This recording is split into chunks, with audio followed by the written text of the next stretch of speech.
Welcome to another edition of Defo on 5. Jeff DeForest, Mike Lubie with you here on Ethan Skolnick's fine platform for broadcasting and streaming, 5 Reasons Sports Network. And the 5 Reasons people will be absolutely stoked today because, as they say, let's run it back. We bombed out on both fronts on Wednesday. We had made bold predictions that the series between the Heat and the Knicks and the Florida Panthers and the Toronto Maple Leafs both would be over by Wednesday night. Could we have been any more dead wrong? Lubie, you were tentative about all of this, but I don't know that that's a fair barometer to judge whether or not a team is going to win or lose, because you were always paranoid about your local home teams. Pretty Completely. much. You figure they're going to lose every game. The Heat would be 0-82 and miss the playoffs every year and probably lose the draft lottery every year if you were going to go ahead and rate each game by game during the regular season. And same thing for the Florida Panthers, although that had been more likely to be the case with the Panthers over the last many years, because the big speculation with them was at what point in November would they officially become mathematically eliminated from a postseason berth, which is virtually impossible. I think you would have to do some bizarre permutation. Even Rene Descartes couldn't figure out how you could be eliminated that quickly, but nonetheless, that was what we were tracking with the Florida Panthers for many, many years. But last year, they kind of turned our heads around with the Cardiac Kids approach. So all of those comeback victories that they came up with, they're just absolutely sensational. They went into the playoffs on a real high, thinking, my God, this might be the year they finally get back to where they were at in 95, 96, where we're trying to get that feeling here again. And it just wasn't happening. And this year, of course, struggled, staggered, the usual. Let's see, with a couple of wins, if we can string a few together, if Bobrovsky can get hot, we might be able to make that 8th seed. And as you were thinking, well, geez, there's a distinction. Here we are on the precipice once again of greatness as we run it back from Wednesday night and try to win a series in the NBA. The Heat will be at home against the New York Knicks. And you're thinking, that's it, right? Is that not enough to cement this series once and for all, where the New York Knicks are finally put out of their misery? They shoot horses, don't they? We shouldn't even use that reference anymore, right? Remember that movie?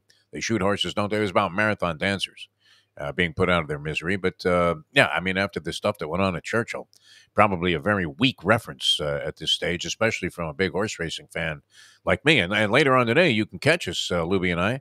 We'll be out with Mike Mayo at Gulfstream Park, 12 o'clock for Mike Mayo's Lunchbox that airs here on South Florida Live and also on the Let's Eat South Florida Facebook page, where it really has hit just an immense, overwhelming, almost incomprehensible level of popularity. Would you agree? To watch Mike Mayo eat a sandwich and have food smeared all over his face, and you're thinking, that's the sophisticated, intellectual food critic from the Sun Sentinel that eats like that. But we'll be out there at Gulfstream Park later on and embracing the horse racing business. And, that's always going to be one of those things that from a conscious standpoint, you have to wrestle with if you're going to be a sports fan. And we've talked about that at great length. I don't know that we need to go into it here because, well, we have reason to be excited. Do we not, Mike Lubitz? I mean, what do you think? You're thinking the Heat clinch tonight, and I'm thinking, and this is bad because I've been way off on just about all of these predictions. But I believe Toronto will probably send the Florida Panthers back packing for a Game 6 and a desperation home win. With the possibility looming like a sword of Damocles over their heads that they could well blow a 3-0 lead in the series if they lose at home in Game 6. Now, we're getting ahead of ourselves, so what do you think, Lubie? How are you feeling about tonight? Are you ready to celebrate? I think we put the Knicks out of their misery tonight, and I believe Toronto might find a way to win this game and force a Game 6, and maybe that's where it happens for the Florida Panthers. What do you think? Look, I mean, the funny thing is the Heat, to me, haven't played well really at all in this series. And they were dreadful outside of the end of the first quarter and the middle of the fourth. They were dreadful pretty much that entire game.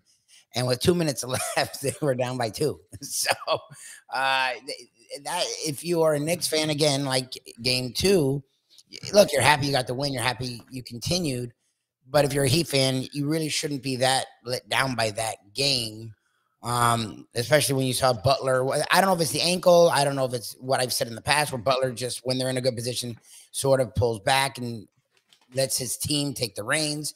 But if you're a Heat fan, you're coming home and you, again, even though you played poorly, you found a way to almost have that game.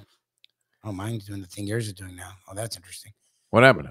Mine's doing the darkening thing now too. That's fun. Oh, you know what? I corrected it.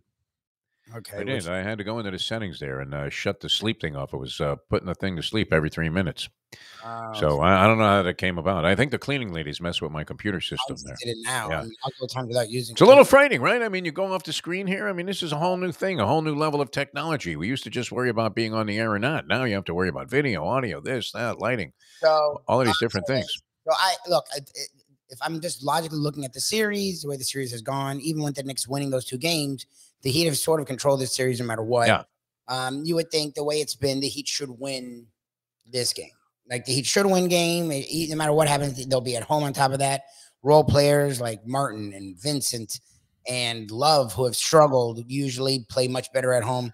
And Butler said what Butler said, and Butler only says things when he means them. And again, now their backs against the wall because you don't want to give him 7. So this is not do or die literally, but sort of in a sense. Butler said, look, at the end after the other game, and I don't know why he didn't feel this during the game, but if Spo needs me to play 48, I'll play 48, meaning they're not taking Butler out of this game. and Butler's like, whatever we're going to do, I'm going to do whatever we have to do to win. Thank you. I don't know where that was the last 2 games, but that's fine. Again, this is Jimmy's thing. He's not going to do more than he has to do. If the team needs him, he'll do it. If not, he's going to trust in his team. It feels like the Heat to win this game. Again, I hate lose tonight, and it's a disaster. I mean, yes. you've opened the door, putting the Knicks back on their home wood for a Game 7 after blowing a 3-1 lead and losing 2 straight. Tonight is absolutely do or die. I think the urgency. It's a pivotal, critical. Backs to the wall. Game 6. The urgency the Knicks played with is the urgency that he have to play with tonight. Yeah. Good stuff there, Lubie. I mean, words like urgency coming up and all of this. I mean, we don't know what's going to happen. Let's face it. I mean, the series has been bizarre. Even more bizarre is a series between the Boston Celtics and the Philadelphia 76ers. Who the fuck can figure out what's going on there? Except it looks like Boston might prevail now as they force a Game 7. But they lose Game 1, the Boston Celtics, on their home wood to a Philadelphia team that doesn't have Joel Embiid. They look to have seized control of the series as they go up 2-1, only to lose Game 4. They lose Game 5 on their home wood in embarrassing fashion, and then come back last night and win actually handily, although the game was close until about the late stages of the fourth quarter when Boston pulled away and won at 95-86. Boy, that looks like the late 90s, doesn't it? That score, 95-86 in today's NBA. Almost impossible to conceive of, as you usually have one guy that goes for 40 points. So Philadelphia really held in check yesterday, and now they have to go back to Boston, where they've won 2 games of the 3 that have been played there so far, and trying to close out the series. So it looks like the Boston Celtics would be looming in the background there for the eventual winner of the Knicks Heat series, which appears to be very much in favor of the Miami Heat right now. But exactly. what if they're cold tonight? We'll see. All right, so that's going to be a lot of fun. And then the Florida Panthers, kind of with a free ride again. They earned that right by winning the first 3. And you couldn't really say anything negative about their performance in Game 4. They had every chance to go ahead and close out the series in 4 games, which would have been remarkable. I don't know that anybody, certainly the odds makers, are taking it on the chin because they keep favoring the Toronto Maple Leafs, and I would think the Maple Leafs will be favored again tonight. Have to be. And we'll see what happens there. But the Panthers gave it what they had. I mean, it wasn't like, you could look at them and go, oh, my God, what a bunch of losers. They mailed one in there in Game 4 because they were right there, toe-to-toe with the Toronto Maple Leafs. Just didn't get any luck. I mean, strange bounces. You talk about strange bounces in football. How about the puck? Oh, in hockey. I mean, we know that puck management is critical, but one of the best things that you could do in terms of puck management is get it past the goaltender. Yes. Which sometimes is a bit of a difficult proposition. But it wasn't because the Panthers were not aggressive. We're not challenging the Toronto Maple Leafs defense. We're not in several situations where it looked like they were putting immense pressure on Wall, the rookie goalie, who came in there now. And I think he was like 4th on the depth chart, Lubie, even though he played some this year. They had all kinds of people there that were in front of Wall before they came to him and asked him to keep them alive in a series, which he did. And we'll see what happens. There would be nothing better than to see the Panthers close this out tonight. on the Maple Leafs home turf there. And is it still called Maple Leafs Garden? I would imagine so. Maple Leafs, actually. Yeah. I didn't see a sponsor. Maybe they got some .com schmink that got involved there and changed. I mean, to change the course of history, Yankee Stadium should not be, like Pasco Fence Stadium or something along those lines. It's Yankee Stadium, for God's sake. And I mean, it's one thing the Marlins, sell out their stadium naming rights to some loan shark, but it's called Scotiabank. Scotiabank Arena. Okay, that's some kind of Canadian thing. Yes. Scotiabank. You have any money in Scotiabank? I have no money in any bank at this stage, but that's okay with me because as long as I can get through the day. If I had money, would I put it on the Florida Panthers tonight, Lubie? Would I be wise to do that? You say no. I say probably not. Also, I'd probably lay out of this game. What do you think? Yeah, look, they won both games there. Yes, both close games though. Both close. They played better on the road when it comes to the scoreboard. So there's nothing to say that they can't win. It's just, to me, I feel like all that's been behind the Maple Leafs, see them get closed out at home, I find it hard to believe. But I do think Leafs pretty heavily favored tonight. I do think they'll come back home, and that's when they would close it out. And I know Mayo was saying, what if they get – I don't see them giving up a 3-0 lead. Now here's the deal. If it gets a 3-2 – it can happen. Then you get the pressure on you, and now it's not a 3-0 series. It's a 3-2 series, which – is a normal series. So it's funny to know this stuff, though, Lubie, where I was out last night, went out to meet a friend of mine who had actually some money that he was going to give me. And so we go up the street here to Stingers, and sure enough, Boston Al, who's a giant sports fan, shows up. Not Big Al, but Boston Al. There is a distinction there. And he wanted to watch his Celtics. He's a huge Boston sports fan. Will go out of his way to watch Red Sox games. He's like Jim Sarney, but exclusive to Boston teams. Will do anything he can to get in front of a television set where he can watch his Boston teams perform. Whether it's the Patriots, Celtics, whatever, Bruins, he's all in. So he shows up and he says, well, it's never happened before where a team has come back from 3-0 down. But I happen to know, Lubie, that it's happened 4 times. Yeah, it's happened 4 times. Yeah, that's because we're all in on our research on this sort of thing. Although I couldn't tell you how many teams have come back from 3-1 deficits in the NBA. And it doesn't appear that the Knicks have that kind of momentum going. I mean, even coming out of this win, that's the thing. I don't know that the Knicks ever have looked like winners in this series. Whereas, Toronto could make the case that, geez, we're right there in all of these games. Even though ultimately most of the games were close, the 2 games that the Knicks played here in South Florida were sort of embarrassingly bad and one-sided. Which convinced me that the Heat probably were going to win this series regardless of how many games it went. So we'll see if they can close it out tonight. I would imagine that Heat fans will be feeling great anxiety if this thing goes to a Game 7 at the Garden. You don't want a Game 7. A Game 7 in the Garden? Yeah. I mean, I'm not sure if – chance. Oh, go ahead. Sorry, I didn't mean to. You're just giving way too much to chance. I mean, that's you can't – when you were up 3-1, there's no way. Yeah, and that gets into that thing where writers like to bring this up and sportscasters like to speculate. Well, you know what? Who's the pressure on now? And the truth is, the pressure is on both teams every game. There's no doubt about it. Obviously, there's far more pressure in reality that the Knicks are dealing with because if they lose tonight, they're finished. Yeah, that's pressure, my friend. That's the old Lee Trevino thing where you are playing a $5 Nassau and you don't have the $5. That's pressure to make a putt.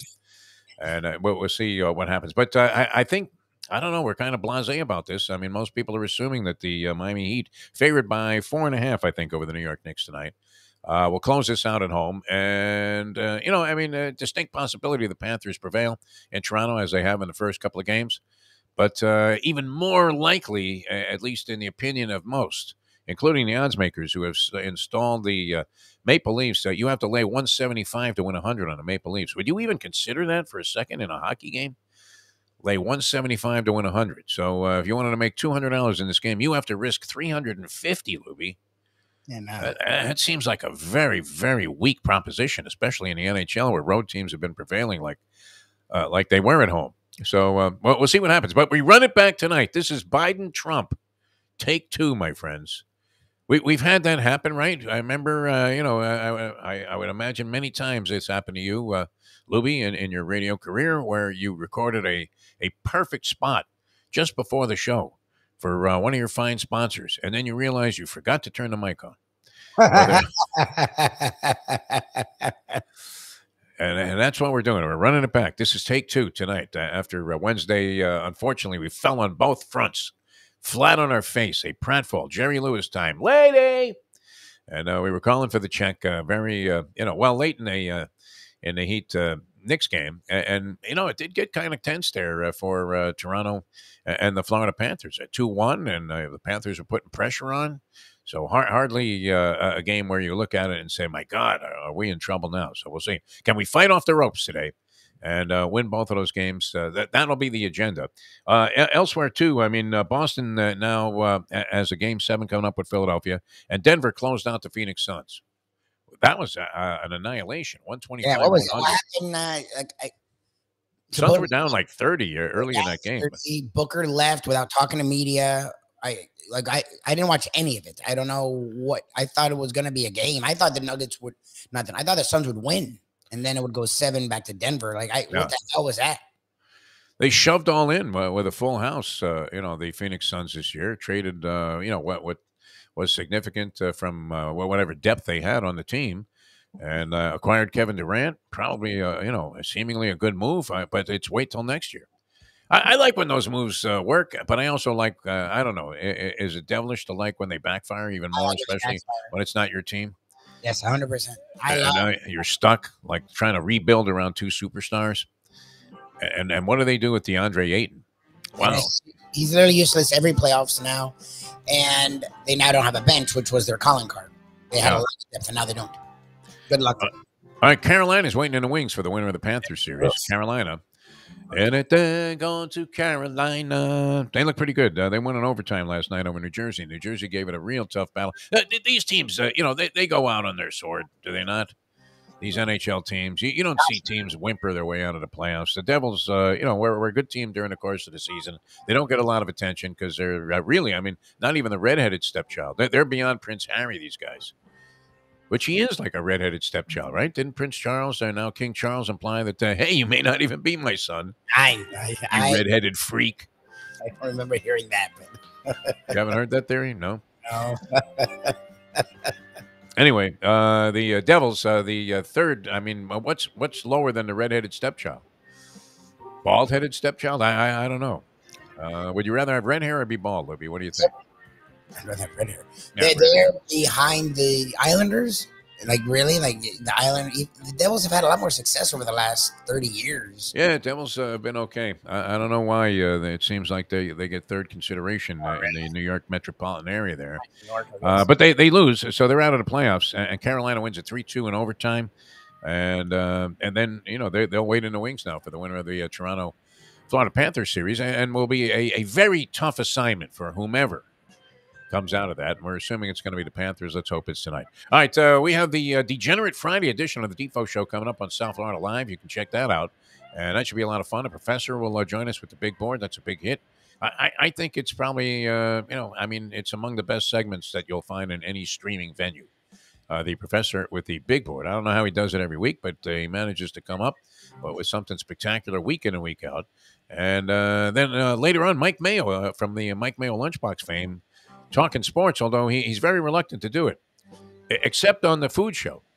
Then he wants to talk sports all day long, which is amazing because nobody cares about who finished 15th in the Derby anymore, right? It's over, right? We're looking more forward to next year's Derby than we are looking back on this last one. And he'll spend, no doubt, endless, minutes of minutia going, I had the 15 horse. And you're like, come on, Mayo.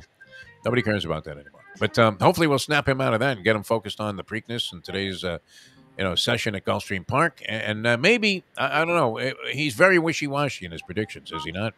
About Panthers and Heat. I'm not sure he knows what team he's behind. But he'll join us later on, too, on the Defo Show. So we'll catch you there. For Mike Lubie Lubitz, I'm Jeff DeForest. That's today's edition. I don't know we accomplished much here today, Lubie, but what the hell? We had fun. Today's edition of Defo on 5.